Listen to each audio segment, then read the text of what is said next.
आ चुके हैं अलवर जंक्शन पे और यहाँ से अब निकलने की तैयारी कर रहे हैं प्रयागराज के लिए। जल्दी ही ट्रेन पकड़ करके कल सुबह ये ट्रेन पहुँचेगी। ट्रेन आ चुकी है और हम लोग बस अब इसके अंदर बोर्ड करने वाले हैं। अभी गिरिराज जी आ रहा है, गिरिराज जी में ड्रोन देंगे। यहाँ ड्रोन देने से लोग सीएम बन गए, समझे बेटा? छोटा मोटा विधायक बन गया ना, जीवन सुधर रहा है। ये किस तरफ आएगा गिरिराज? इस तरफ, किस तरफ? इस तरफ आएगा। दे देंगे आप, भैया कुछ तो बना दो मतलब है।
आइए आइए।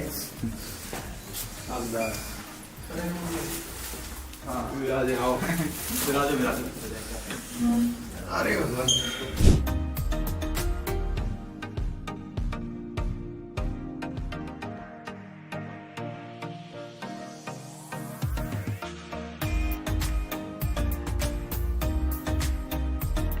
ये अपनी नाव आ गई।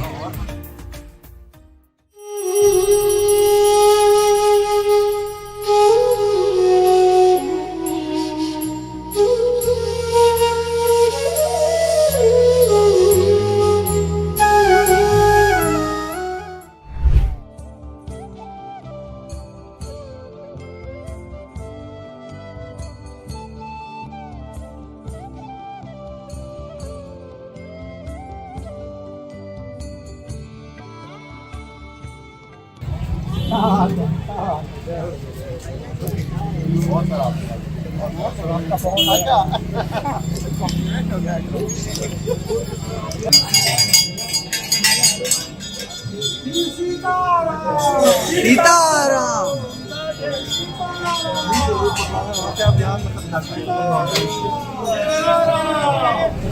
पूड़ी खाने आ गए हैं हम नेत्राम की दुकान पे। नेत्राम की दुकान पे पता चला है कि ये जो है नेहरू जी के हलवाई रहे थे, रसोइये रहे थे। तो पूड़ी सब्जी का आनंद लिया जा रहा है। चलिए शुरू किया जाए।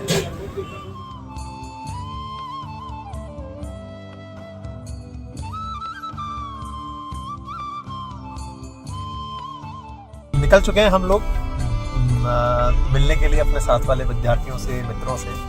और प्रयागराज की चर्चा होगी बैठ कर के संगम पर। जानेंगे उनके शहर के बारे में, शहर की विशेषता, शहर के लोगों से।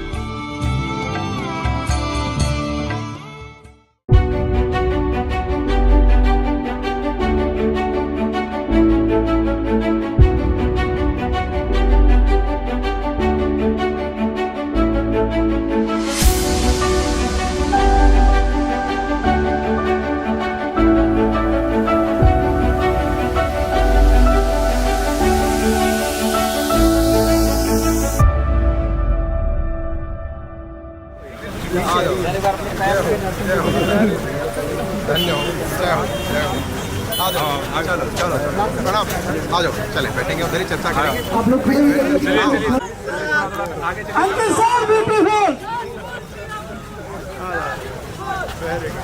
आओ भैया, सब लोग आ जाओ। Thank you. बोलो बोलो भारत माता की जय, भारत माता की जय, भारत माता की जय। आ जाओ। आओ भैया। हाँ तो सर को आने दो। चलो आओ सर सर बैठ के बतियाएंगे। आप लोग बैठ जाइए, आप सब लोग बैठ जाइए। Thank you so much.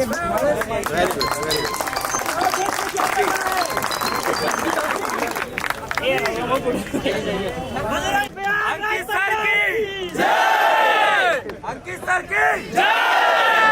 Bharat माता की, भारत माता की। आप सबके साथ मुलाकात का कारण छिपा है, फिर उसको भी हम शुरू करेंगे। तो पहले प्रयोजन पे आते हैं। प्रयोजन था कि मैं YouTube पर आप लोगों को दिखता हूं और कई जगह ऐसा लगता भी है, मुझे पर्सनली ऐसा लगता है कि मैं वन वे कम्युनिकेशन कर रहा हूं। वन वे से मतलब है मैं बोले जा रहा हूं, कमेंट बीच में अगर ले लिया तो फ्लो बिगड़ जा रहा है। अच्छा, बीच में मेरी नज़र कुछ बच्चियों पर पड़ी है, इनके लिए एक बार जोरदार ताली हो जाए, क्योंकि हमारी छोटी बहनें हमारे बीच में आकर बड़ा साहस जुटा के पहुंचती हैं। क्योंकि अपनी एक कोटेशन है, आप सबको यदि याद हो तो बताएगा कोई, जो अपन क्लास के अंत में बोलते हैं, क्या है? बड़ों का छोटों को और अपना व्यक्तित्व कैसा बनाएं, महिलाएं सुरक्षित महसूस करें, है ना? तो ये आपके लिए भी तालियां हैं कि आपके बीच में कुछ बच्चियां उपस्थित हैं। आप सभी का स्वागत है।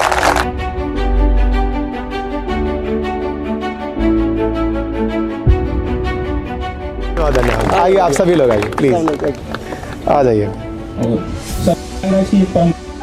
सर्दी में इसकी सुबह बहुत जरूरत लगी थी सर। आज सुबह संगम स्नान करने आए थे ना, तो बड़ी ठिठुरन हो रही थी। नमस्ते सर। नमस्कार जी। सर मेरा सवाल है कि एग्जाम में करंट अफेयर का वेटेज बहुत बढ़ रहा है, और सर आपका जो बैच है करंट अफेयर का, वो सर आपने फ्री करने के लिए कहा था सर, उसका आज ही फ्री कर देते हैं। चलो भाई, ये लाइव घोषणा, प्रयागराज की भूमि से लाइव घोषणा, आज के बाद हम करंट अफेयर का कोई भी बैच पेड नहीं करेंगे, और जो है वो सबके लिए मुफ्त कर देंगे। हो गया?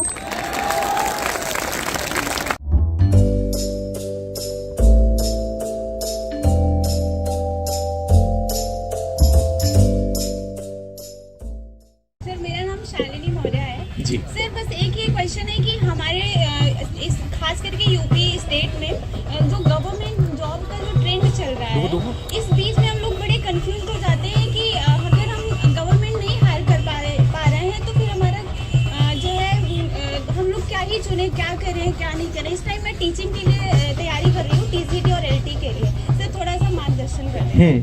देखो, इनका जो सवाल है ना, ये पूछते पूछते पटरी से उतर गई। सवाल रिफ्रेम कर देता हूं मैं आपका, सो दैट बहुत सारे लोगों का सवाल उसमें बन जाएगा।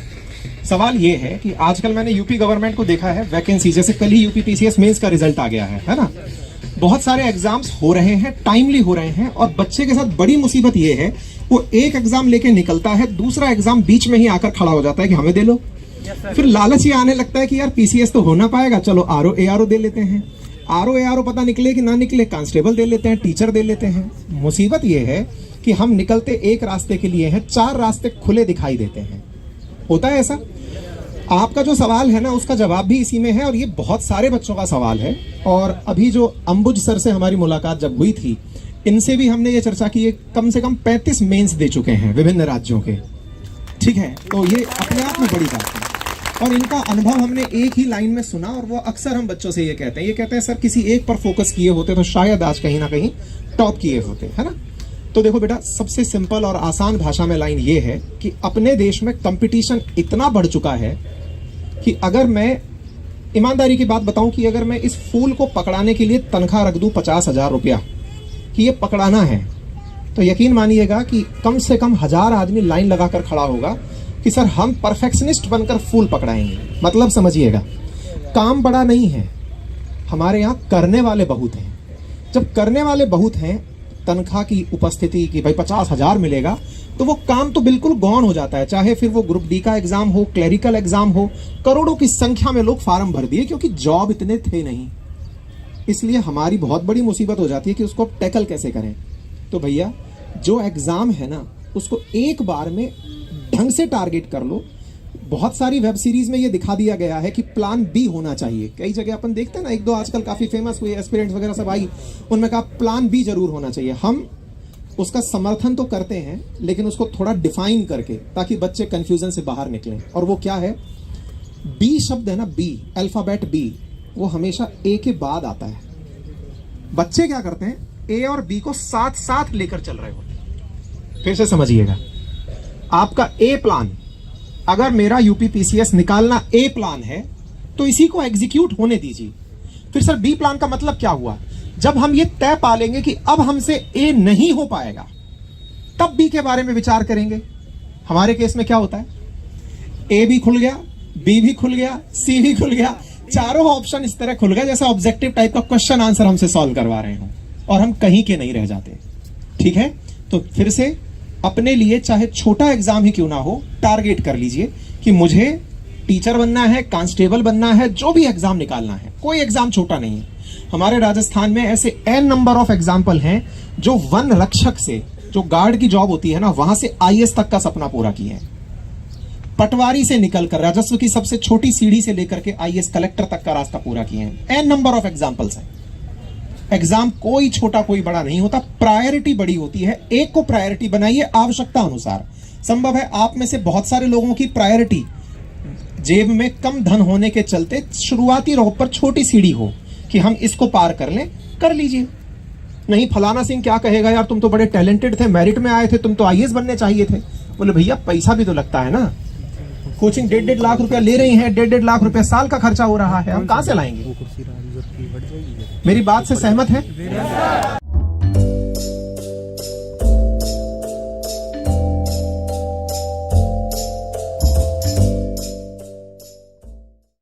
प्रणाम बहुत सारा आशीर्वाद, प्रणाम।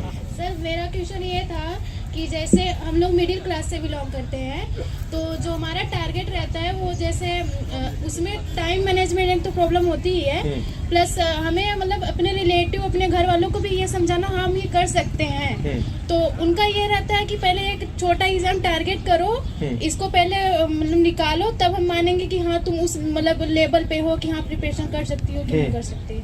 तो सर उनको कैसे हम समझाएं कि हमारे मतलब कि इंटरेस्ट इस साइड नहीं है तो हम तैयारी नहीं कर सकते, कितना भी कोशिश कर लें। आपने अगर पहला क्वेश्चन ध्यान से सुना था तो मैंने वो छोटे एग्जाम का आंसर तो दे दिया था, हो गया था ना पहले क्वेश्चन का।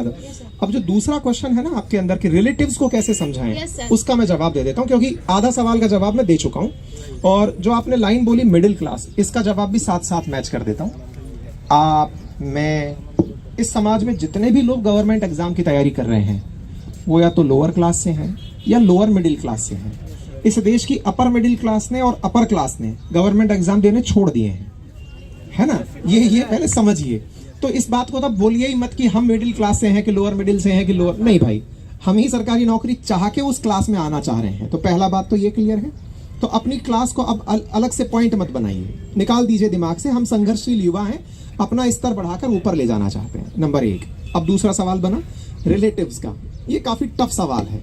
हमारे सबके डिप्रेशन का बड़ा कारण हमारे रिश्तेदार हैं, लेकिन पता है वो कब हावी होते हैं? एक चीज हम बता दे रहे हैं इस चीज में, और ये सब आप और मैं भी तो एक टीचर का तृतीय श्रेणी शिक्षक थे मेरे पिताजी, जो रिटायर्ड हुए हैं लास्ट ईयर। उनके पास रहकर पढ़ा हूं, तो मैं जानता हूं कि आपकी स्थिति कैसी रही होगी। तो मेरे लिए कोई ईश्वर ने ऊपर से मतलब सोने चांदी के चम्मच लगा के नहीं भेजे थे। आप ही के बीच में से निकला हूं, आप ही की तरह सोचता हूं, आप ही की तरह काम करता हूं। लेकिन अपने इस दौर में मैंने कैसे टैकल किया उन लोगों को, वो मैं आपको बता देता हूं। एक तो आप में से बहुत सारे लोग जो अपने आसपास के शहरों से निकलकर प्रयागराज पढ़ने आ गए हैं, उनकी एक बहुत बड़ी कमी, अगर मैं सही पकड़ूं तो एक बार हाँ बोलिएगा या फिर थम्स अप कीजिएगा, बताइएगा कैसे भी करके। आप अधिकांश लोग त्योहारों पर घर नहीं जाते। एम आई राइट और रॉन्ग? अधिकांश लोग। मैं ये बात क्यों बोल रहा हूं? क्योंकि आपको डर लगता है कि त्योहार पर घर गए, रिश्तेदार मिलेंगे और वो हमें टोकेंगे, और बेटा क्या चल रहा है। बस इसका जवाब मतलब ऐसा लगता है कि आईएएस में कोई मतलब वो कौन बनेगा करोड़पति में लाख रुपए का सवाल, 10 लाख रुपए का सवाल भी दिया होता, उससे ज्यादा सवाल टफ ये है कि और बेटा क्या चल रहा है, अब क्या बताएं क्या चल रहा है। और वो बड़े ही अंदाज में खैनी खाते होंगे तो खैनी मसलते हुए, और बेटे कुछ नहीं यार, खैर तू मस्त रहे। उनका हमको मस्त कहना भी ऐसा होता है जैसे कोई हमें छेड़ रहा है। अरे कोई नहीं, अरे यार बहुत है तेरे बाप के पास, हाँ तो लेगा ही। कंप्लेंट कुछ भी नहीं, मतलब ऐसी स्थिति क्रिएट कर देंगे आपके साथ कि आपको ये समझ नहीं आएगा कि आदमी हमारे मजे भी ले गया और रोने भी नहीं दिया। मतलब ऐसा ना कि भाई थप्पड़ मारेंगे लेकिन रोएंगे नहीं। तो वो स्थिति हो गई। तो कृपया करके जितने भी शादी समारोह हैं जिनसे आप इसलिए बचते हैं कि यहां जाएंगे तो लोग पूछेंगे, आप जरूर जाइए। ध्यान से समझिएगा इस चीज को। और मतलब ये कितना बड़ा टॉनिक है। आप लोग इधर उधर के मोटिवेशनल स्पीकर्स को सुनते हैं जो आए दिन आजकल खुद ही लड़ लड़ के मर रहे हैं।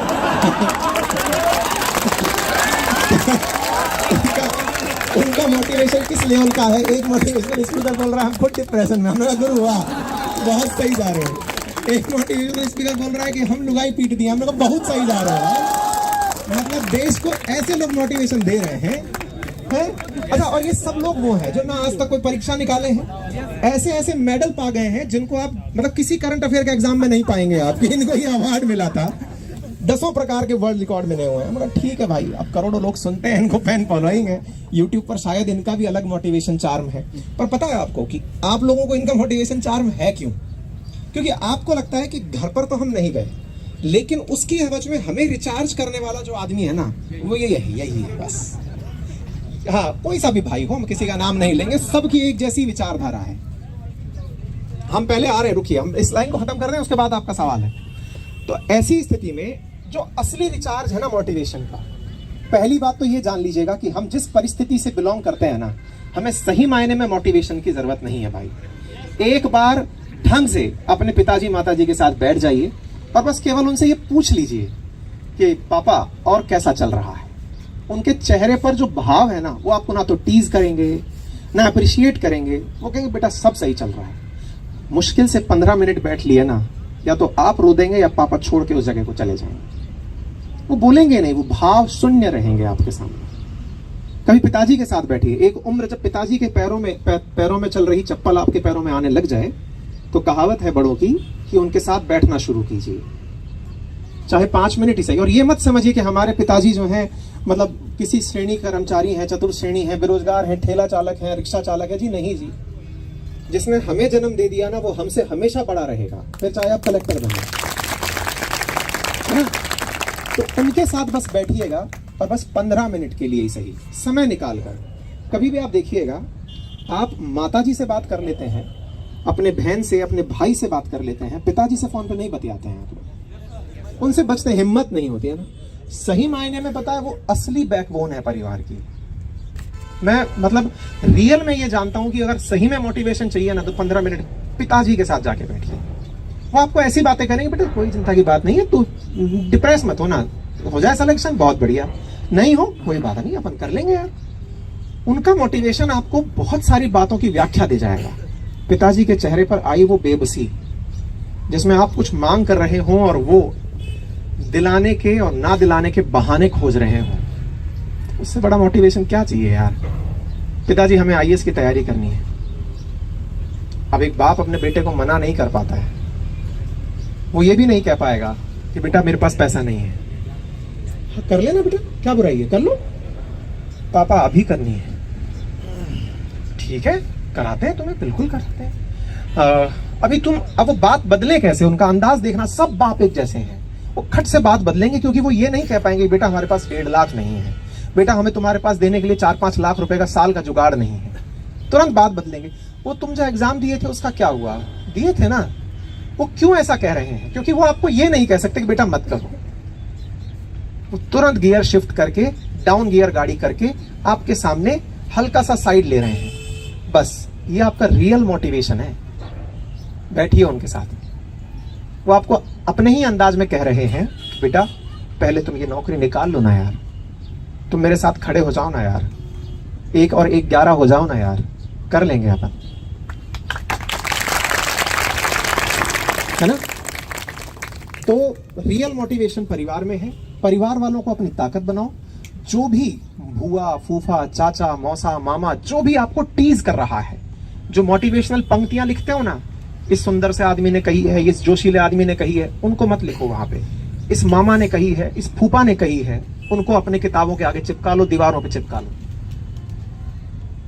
समझ गए भाई साहब, उससे बढ़िया रिचार्ज नहीं मिलेगा। हज का छोटा रिचार्ज भी बहुत छोटा रह जाएगा। बढ़े आगे, चलो नेक्स्ट क्वेश्चन।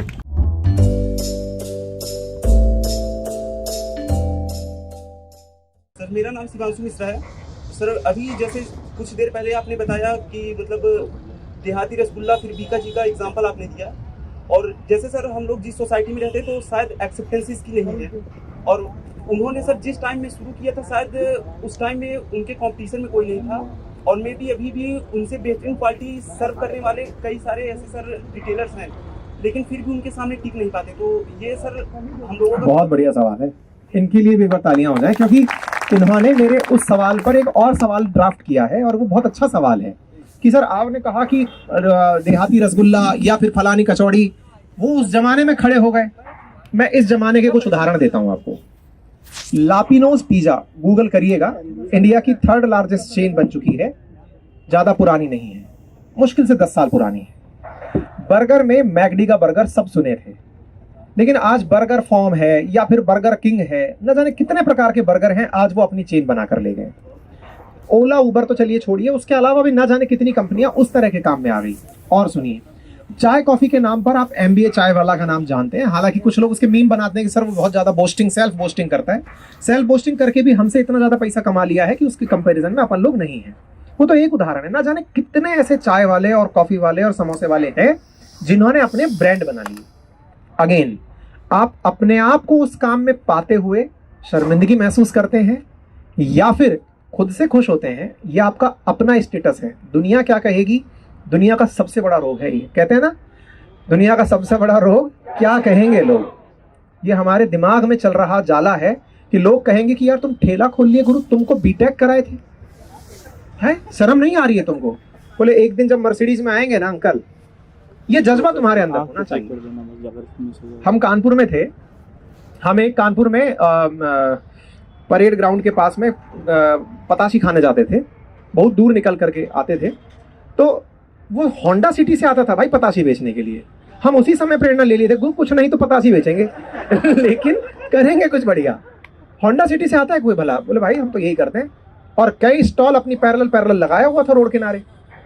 मुद्दा ये है गुरु, अपने काम को आप कितना वैल्यू देते हैं। हम अगेन एक ही बात को बार बार कह रहे हैं, मुद्दा ये नहीं है कि आपने दूसरों का कितना वेटेज दिया, आपने खुद के काम को कितना वैल्यू दिया, ये पहचान लीजिए।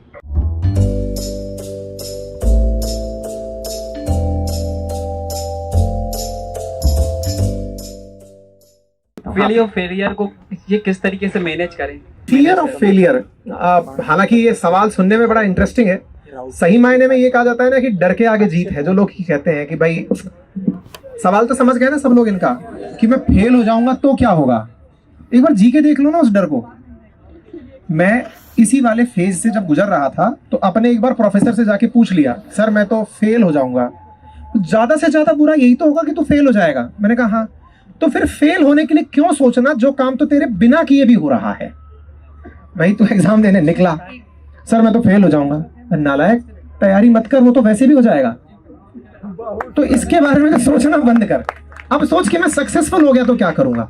तो मैं इसका आंसर देता हूं, इसको सोचिएगा। मैंने अपनी दीवार पर यह आंसर लिखा हुआ है, जीत के जश्न की खुशी आंख बंद करके एहसास कर लो, सफलता आपकी है। इसको बहुत गंभीरता से विचार कीजिएगा।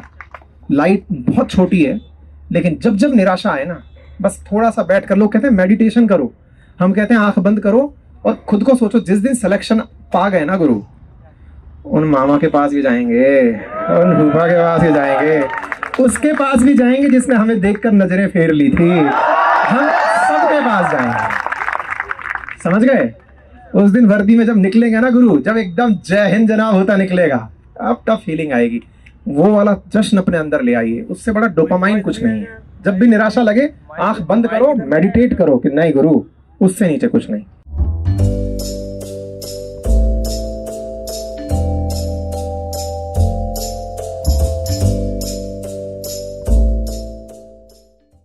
प्रॉब्लम मेरी है, पर मुझे लगा सबको होगी ये प्रॉब्लम। हाँ बताइए ना। मेरा नाम विशाल चौहान है, मैं गोरखपुर का हूँ। पोटेंशियल है, जॉब भी निकाल लेंगे ऐसा लगता है, पर 2 साल पहले फादर एक्सपायर कर गए और फाइनेंशियल बहुत ज़्यादा टूट गए। अभी बोल रहा हूँ तो मेरे को नहीं ठीक है, कोई दिक्कत नहीं है। तो अब पैसे की थोड़ी दिक्कत आ रही है। हाँ, और पढ़ाई में मन भी नहीं लग रहा इस वजह से। सुबह उठते हैं तो सोचते हैं कि यार पैसे कहाँ से जुगाड़ करेंगे अगले महीने के लिए। ठीक है। और इसी वजह से हम पढ़ाई भी नहीं हो पा रही है और ठीक है। एग्जाम में 2 नंबर 1 नंबर से रुक जा रहे हैं हमें। ठीक बात है। तो इसको कैसे सॉल्व किया जाए? और मैं एक स्टोरी सुनाता हूँ, आपके ही जवाब में आपका मोटिवेशन बनेगा। हालांकि किसी और की निजी जिंदगी आपके साथ साझा करूंगा क्योंकि आपने सबके साथ साझा कर दी है।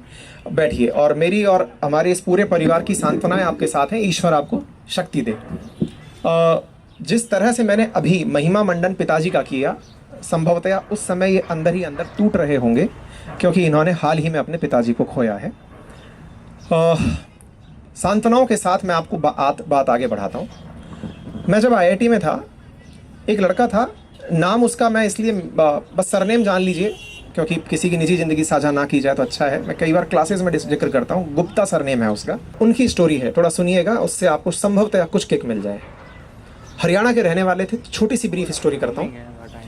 मैं जब IIT में था, मुझे जानकारी मिली कि उन्हें, आप यूनिवर्सिटी के छात्र हैं या फिर कोई भी ग्रेजुएशन कर चुके PG में जो छात्र हैं उन्हें पता होगा CSIR एग्जाम लेता है, नेट JRF का, जानते होंगे। जिन्होंने नहीं जाना है जान लीजिएगा।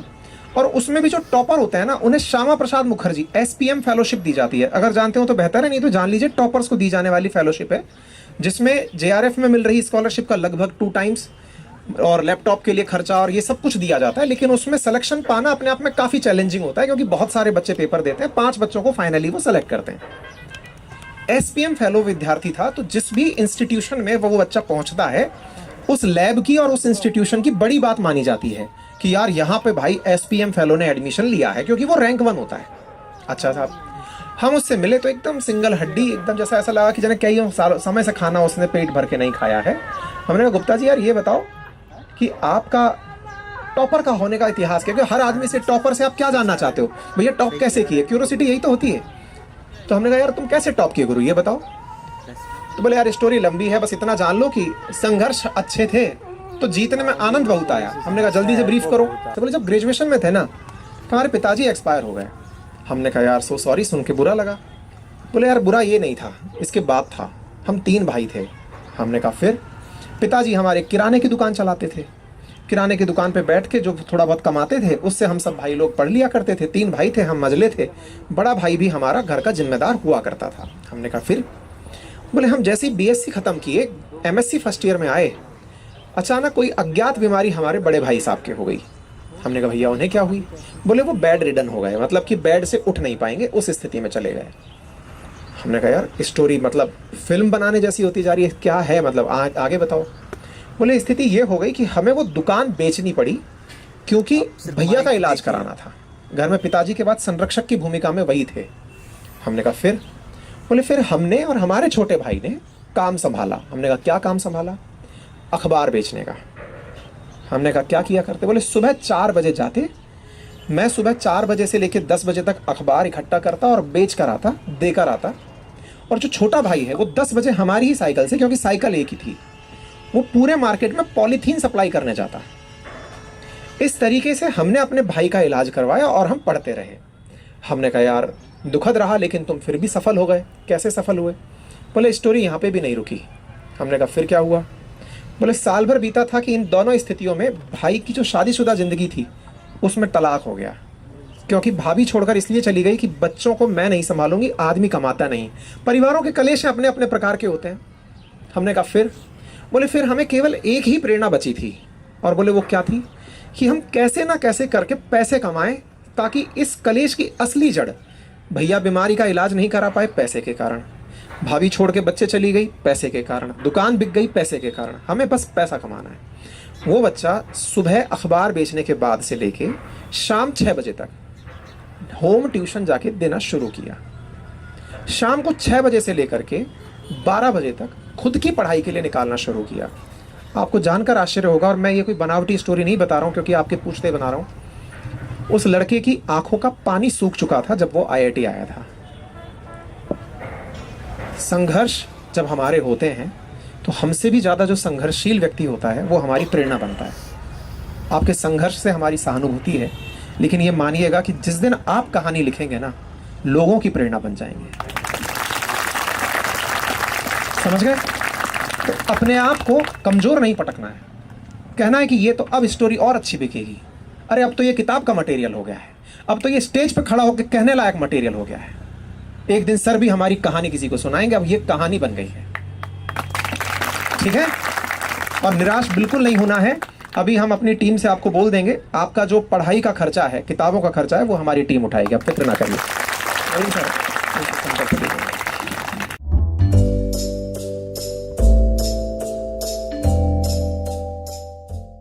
चरण स्पर्श गुरुजी। अरे भैया, मैं बच्चियों से वैसे ही चरण नहीं छुआते हैं, आप पाप मत चढ़ाइए, प्लीज बताइए। हाँ। सर मेरा नाम सौम्या है। तो मैं ये पूछना चाहती हूँ दैट हम किसी भी गवर्नमेंट एग्जाम की अगर प्रिपरेशन करते हैं तो there is a certain age limit that इतने ईयर्स तक हम प्रिपेयर कर सकते हैं। एंड यूपीएससी का हाइप तो पता है आपको, हर दूसरा इंसान यूपीएससी का प्रिपरेशन कर रहा होता है। So while we are continuing that journey, तो हमें पता नहीं चल पाता है, every child is born with their own individual potential, हमें नहीं पता चल पाता है when to stop, that it is not meant for us, that we should try something else. बहुत अच्छा सवाल, बहुत अच्छा सवाल। एक बार इस सवाल के लिए ताली हो जाए। ये सवाल के लिए ताली, और आगे पूछना है तो बताइए। हाँ सर, तो फिर हमें ये नहीं सिखाया जाता ना that how we have to embrace the failure and how we have to learn from it. So ये है कि हम कैसे अपनी कैपेबिलिटीज के ऊपर डाउट ना करें और आगे बढ़ते रहे। 2 सवाल है, विराजिए, आइए प्लीज प्लीज प्लीज। फिर अप्रोच आप ही की लगी है, थैंक यू सो मच। अरे भैया पैर बच्चियां नहीं छूती है, नहीं नहीं, अरे नहीं नहीं भैया सुनो, हम पैर छू लेंगे तुम्हारे, बच्चियां पैर नहीं छूती हैं। अरे भैया हम पाप चढ़ाओगे, हम जिस संस्कारों के हैं हम, थैंक यू सो मच। आप ऐसे करके आशीर्वाद दे दीजिए हमें, सच मायने में बता रहे हैं। हम अपने सुबह जग के अपनी बच्चियों के पैर छूते हैं, आपको जान के आश्चर्य लगेगा। हम ऐसे ही नहीं बोलते हैं भाई, हम रियल में, मतलब please. Thank you so much, मुझे बहुत अच्छा लगा, आपको बहुत सारा आशीर्वाद। प्लीज़ विराजें, आप बैठे बेटा। वाह, thank you so much, please विराजें। सवाल 2 थे और बहुत अच्छे सवाल थे। सवाल पहला था, तैयारी में हो तो तैयारी रोके कैसे, क्योंकि ये 40 साल तक स्टेट पीसीएस, 30-32 साल तक यूपीएससी, और उसके बाद वो हालत बच जाती है कि शादी नहीं हो पाती है। मेरी लड़कियों के केस में तो हटाइए, लेकिन लड़कों का तो हाल बुरा है भाई, मतलब जॉब नहीं मिला तो खेल खत्म है कि अब करेंगे क्या। बोले साहब ये तो आउटडेटेड होली है, ये इनका अब काम नहीं है, ठीक है। और भैया कोई ऑफेंड फील ना करे, मतलब हमारा उद्देश्य आपके मजाक बनाना नहीं है, सच्चाई से साक्षात्कार है, सब लोग जानते हैं। और हमारे एक मित्र थे, अब ये रास्ते में साथ ही थे, हम उनसे कह रहे थे कि यार हमें मजा कब आता है, तो कहते जो दूसरे का दुख पता चलता है। तो पहला पॉइंट कि साहब हम तैयारी में हैं तो तैयारी रोके कब, बहुत अच्छा सवाल। और दूसरा, फेल हो गए तो उससे आगे कैसे निकलें, इसके ऊपर भी मेरे पास उदाहरण है, लेकिन मैं पहले सवाल का ब्रीफ में आंसर दे देता हूँ। जब आपने कोई अटेम्प्ट दिया, आपने अपना potential according to exam check किया था। कैसे किया था कि भाई मैंने लास्ट ईयर एग्जाम दिया था, मेरे मान लीजिए 200 नंबर का पेपर था, मेरे 120 नंबर आए थे, ठीक है। इस बात से बिल्कुल प्रभावित मत होइए कि 120 नंबर कम है या ज़्यादा है। प्रभावित इस बात से होइए कि जब मैं अगला अटेम्प्ट दूं तो इसमें नंबर जुड़ा या इतना ही रह गया। तो पहला लिटमस टेस्ट, अगर आपने इस बार यूपीएससी का पीटी दिया और 200 में से, चाहे पेपर आसान था या टफ था, ये एक्सक्यूज नहीं होना चाहिए कि इस बार तो किसी के 90 से ऊपर ही नहीं आए, ये आपका आंसर नहीं होना चाहिए। अगर इस बार लास्ट ईयर के मुकाबले आपका 100 नंबर बैठा था इस बार प्रीलिम्स में, मान लीजिए पीटी नहीं निकला, अगली बार जब हम देंगे चाहे 101 ही आए, ये प्रोग्रेस दर्शाता है, इसमें उम्मीद बंधी है कि ये ग्राफ ऊपर जाएगा। लेकिन अगर आप 100 पे या उससे नीचे रह गए, मेरा मानना है कि आप पहले निर्धारित करिए कि इस पीटी में अगर हम 100 नंबर पाए थे तो अगली बार एटलीस्ट 5% मार्क्स इंक्रीज होगा तो ही हम आगे बढ़ेंगे। अब दिन रात मार्क्स लगाइए, मेहनत लगाइए, है ना। तो पहले का आंसर मिल गया। जिस दिन हमें लगे कि हमारा अगला अटेम्प्ट पुराने अटेम्प्ट से 1% इंक्रीमेंट नहीं पाया, तो मोटिवेशन रखिए साइड में। मोटिवेशनल गुरु मत सुना करिए, पहले भी हम मजाक बनाए इनकी, लेकिन अभी भी फिर से सुन लीजिए। आपका असली मोटिवेशन अपना संघर्ष है। अगर आप नहीं बढ़ा पाए तो छोड़िए तैयारी, ये आपके लिए नहीं है। लेकिन इनका दूसरा सवाल इसी से जुड़ा था। अब फेल होगा इसका मतलब तो ये हुआ सर कि भाई 2 बार नहीं निकाल पाए, आपने कह दिया रास्ते से बाहर हो जाओ, तो इस डिप्रेशन को पचाए कैसे? क्योंकि संघर्ष तो ये है कि इसके साथ जिएंगे कैसे, क्योंकि अब हम फेलियर को अपने साथ, कोई बात नहीं। मैं अपने मित्रों के साथ रास्ते में यात्रा के दौरान अपना एक इंसिडेंट साझा करता आ रहा था। मैं एक बार एक स्कूल सेमिनार में था, मोटिवेशनल सेमिनार में, वहाँ पेरेंट्स भी थे और बच्चे भी थे। मैंने कुछ सवाल पूछे थे, आपसे भी वो सवाल पूछता हूँ। चलिए एक बार हाथ खड़ा कीजिएगा और बताइएगा, आपसे सवाल पूछते हैं, आंसर में हाथ खड़ा करिएगा। कितने लोग आप में से ऐसे जो आईएएस बनना चाहते हैं? हाँ। कितने लोग पीसीएस निकालना चाहते हैं? कितने लोग सरकारी नौकरी पाना चाहते हैं? बहुत बढ़िया। अच्छा, कितने लोग मोची बनना चाहते हैं? है ना इंटरेस्टिंग सवाल। कितने लोग हलवाई बनना चाहते हैं? कितने लोग कपड़ा सिलाई का दुकान खोलना चाहते हैं? नहीं ना है ड्रीम ये, आप पता है इसलिए कि आप कैमरे में आ जाएंगे, वो खींच ही नहीं रहा है फोटो आप। नहीं, वो डाले ही नहीं थे हम। अब सुनिए हम क्या कहना चाह रहे हैं। मुसीबत क्या है कि हम लोगों ने और किन्हीं कामों को इज्जत नहीं दी, इसलिए ये काम हमारे लिए बहुत इज्जतदार काम हो गए। लेकिन आपके इस शहर में आते ही सुबह हम लोग कचौड़ी खाने गए थे। हम इनसे पूछे, हमने कहा बताइए कि यहाँ पर सुबह खाने का क्या है? बोले सर कचौड़ी खाने चलिए। हमने कहा ट्रेन में भी खाते आए थे, अब भी चल लेंगे, कचौड़ी मास्टर है हम तो चलते हैं। कहाँ ले जाओगे? बोले शहर में एक दुकान बढ़िया है। हमने कहा बताइए, आप बताइए कौन सी शहर की दुकान बढ़िया है? हमें ये नेत्राम पर लेके गए। फेमस है? अच्छा, अब मुझे ये बताइए, मैं इतनी दूर से चल के आया, आप अपने शहर में मुझे एक दुकान पर ले जाके खड़े किए। मुश्किल से ऐसी दुकान आपके शहर में 5 होंगी, 10 होंगी। लेकिन क्या लगता है आपको कि नेत्राम की कमाई क्या होगी? बहुत कमाई है गुरुजी। ऐसी दुकान खुल जाए अगर हमारे आसपास, छोड़िए फिर कौन तैयारी करेगा। पहला तो हलवाई का उदाहरण आपके शहर से हमने दिया, एक हमारे राजस्थान से भी दे देते हैं आपको। बीकाजी का नाम सुना है? हल्दीराम का नाम सुना है? ये सब वहीं के नेटिव्स हैं और आज करोड़ों में कारोबार है। मतलब ना जाने कितने ही प्रशासनिक अधिकारी इनकी फाइलें बनाकर अपनी नौकरी चला रहे हैं कि हाँ साहब हमने उनका सर्वे कर लिया है, हाँ सर उनका लाइसेंस पास कर दिया है, हाँ साहब हमने उनका ऑडिट कर लिया है, उनकी नौकरी चल रही है। नंबर 1। नंबर दूसरा, हम मोची पूछे, आप में से कुछ लोग शर्मिंदा कर गए होंगे। आपको पता हो आपके शहर में एक बहुत ही प्रतिष्ठित ब्रांड है जिसका नाम ही मोची है। बाटा नहीं, मोची नाम से ब्रांड है भाई, इंटरनेशनल ब्रांड है। 2100 का चप्पल आता है उसका। अब सोचिए मुद्दा क्या है। हम कल भी हम रास्ते में बात करते आ रहे थे, फिर से दोहरा देते हैं, काम कोई छोटा नहीं है, कोई भी काम छोटा नहीं है। इज्जत देना सीख लीजिए अपने मन में कि भाई मुझे, हम में से कई लोग कहते हैं ना, अरे कोई पूछ लिया हमसे कि यार तुम क्या करोगे, अब तो तुमको कुछ आता ही नहीं है, हम ट्यूशन पढ़ाएंगे। अरे हर दूसरा आदमी पढ़ाता है। अरे भैया हम जैसा नहीं पढ़ा पाएगा, हम ऐसा पढ़ाएंगे कि दूसरा परेशान हो जाएगा। बोले अच्छा और क्या कीजिएगा? यार पैसा तो जेब में है नहीं। तो बोले फिर नोट्स बेचेंगे मास्टरों के, बहुत बना लिए यार। बोले कैसे बेचोगे? बोले यार इतने मास्टरों के नोट्स हैं, बच्चों को घर घर जाके बताएंगे कि देखो इसमें ये अच्छा है और इसमें ये बुरा है। हम कपड़ा अच्छा पहनना जानते हैं, कपड़े की दुकान खोल लेंगे यार। बोले कोई रखेगा नहीं। बोले यार अब संघर्ष है तो किसी के पहले जाके नौकरी कर लेंगे। आपको इंटरेस्ट, जो प्लान बी है ना, जब इस फेलियर वाले रास्ते से बाहर निकले तो उसे एक्टिवेट कर लीजिएगा कि हाँ भाई अब ए तो छूट गया, अब बी पर चलते हैं। ठीक है, चलिए। प्रणाम सर। सर मेरा नाम अनामिका त्रिपाठी। दूसरा माइक भी रखिए, वो रिकॉर्डिंग में जाएगा। सर आप जैसे भी बोले प्लान ए और प्लान बी, तो पहले मेरा प्लान ए था टीचिंग का, तो मेरा बीएड है, तो अभी निकाल दिया गया बीएड को। सीएड का प्राइमरी मेरा निकला, कोई फायदा नहीं हुआ। फिर प्लान बी मेरा था, वैसे प्लान बी था नहीं, मेरा प्लान ए ही था सिर्फ। फिर प्लान ए, फिर मैंने यूपीएससी को बनाया, स्टार्ट किया पढ़ाई भी कुछ समय, जब से वहाँ से हट गया मेरा एकदम मन हट गया टीचिंग से। फिर ये बनाया तो स्टार्टिंग तो फिर मेरे जैसे कुछ लोग बोले एनसीईआरटी कंप्लीट करो, कुछ लोग बोले कि पॉलिटी का बेसिक बनाओ, कुछ लोग बोले कि पेपर रोज पढ़ो, फिर कुछ लोग बोले ये वाला इंस्टीट्यूट अच्छा है, कुछ वो। तो बहुत कंफ्यूजन है कि एक्चुअली बेस क्या है यूपीएससी का, कहाँ से स्टार्ट करना चाहिए, स्टूडेंट को कोई प्रॉब्लम ना आए। सर यही मेरा क्वेश्चन। बहुत बढ़िया सवाल है, क्योंकि बनना सबको कलेक्टर है। प्लीज बैठिए, ताली इनके सवाल के लिए भी हो जाए भाई। बैठिए प्लीज। कोई भैया ले आइए, बहुत साहसी हैं आप, बीच में से सबके चले आए। प्लीज विराजें। देखिए हम पॉइंट इसमें थोड़ा सा ऐड कर दें। आपको पता है कि आपको पीसीएस अधिकारी का बनने का जज्बा चढ़ता क्यों है? आईएएस पीसीएस बनने का जज्बा चढ़ता क्यों है? कभी विचार किया?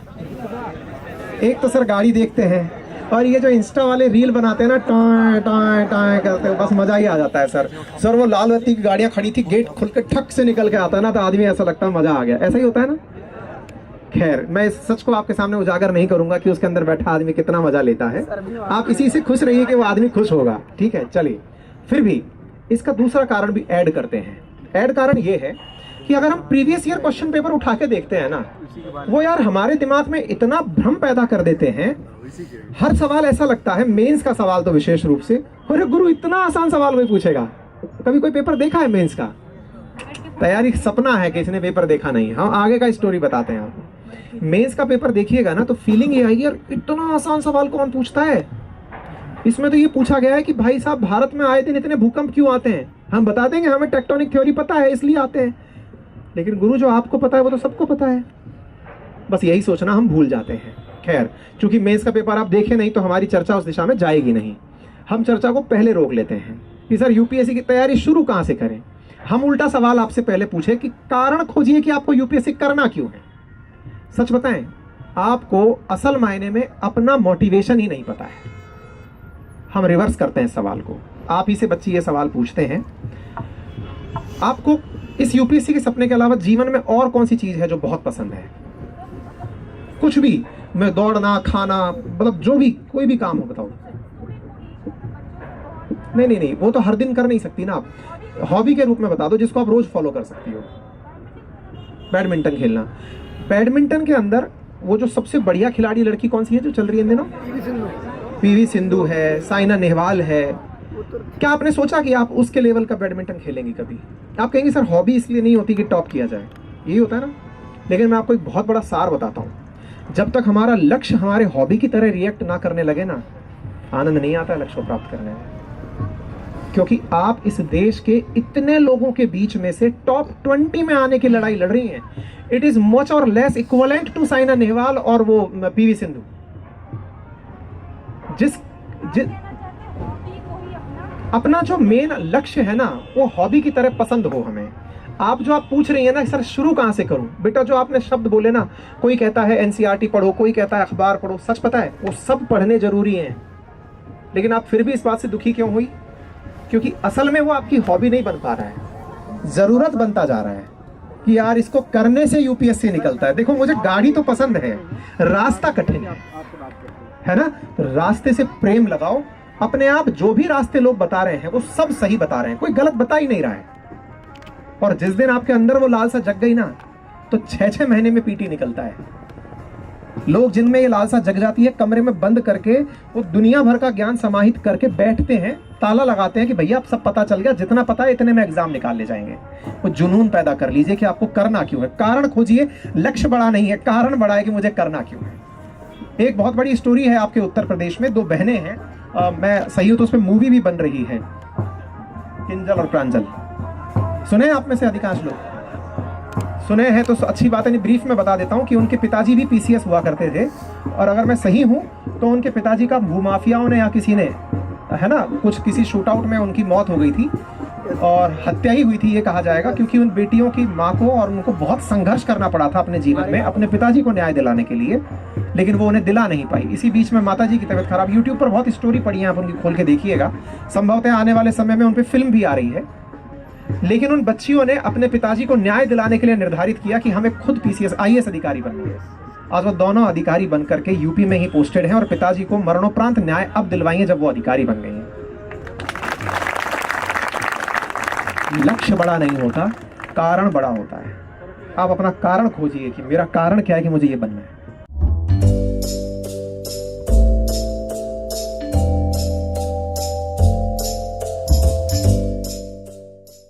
डिफेंस की तैयारी कर रहे हैं आप?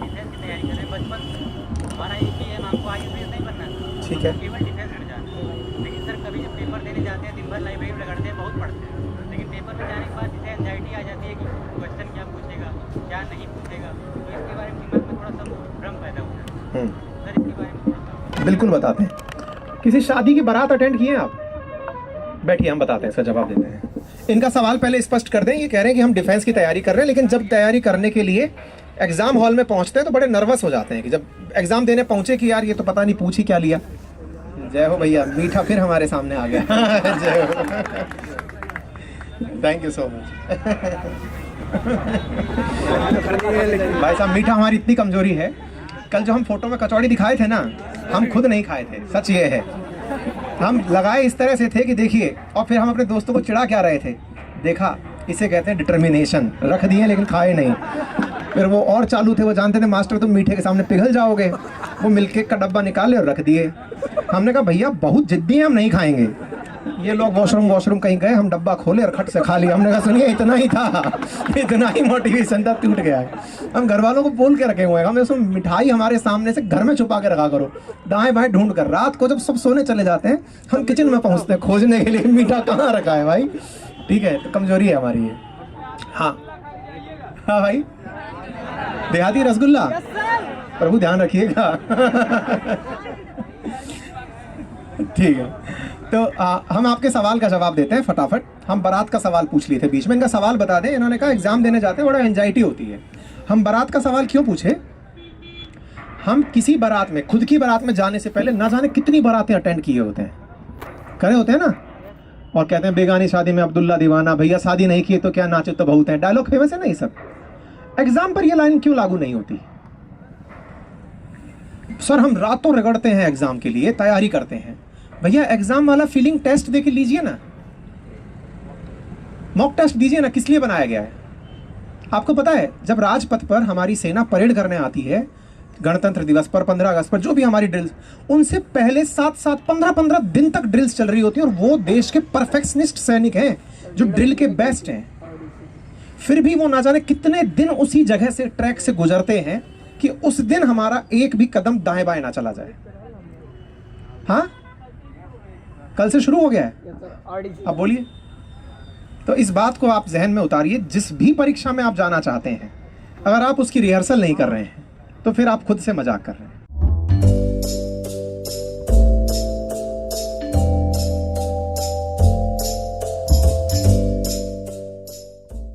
अच्छा होगा, इन्होंने एक सवाल बहुत अच्छा रेज कर दिया है कि ये हाल होते हुए भी हमें क्यों लगता है कि हम ये एग्जाम निकाल सकते हैं। आपको भी ऐसा ही लगता होगा कि यार जिस भैया को देखे थे वो तो हमारे बीच में से ही निकले थे, हमारे साथ साथ ही रहते थे। आप लोगों ने दूसरों की कहानियां सुन के प्रेरणा प्राप्त की है, कभी आपने उनके साथ अपना पोटेंशियल कंपेयर किया ही नहीं। आपको भैया ने कह दिया कि भैया मैं 12 घंटे पढ़ता था, आपने कहा 12 घंटे तो मैं भी पढ़ लेता हूँ, टेबल पे बैठना ही तो पढ़ाई है।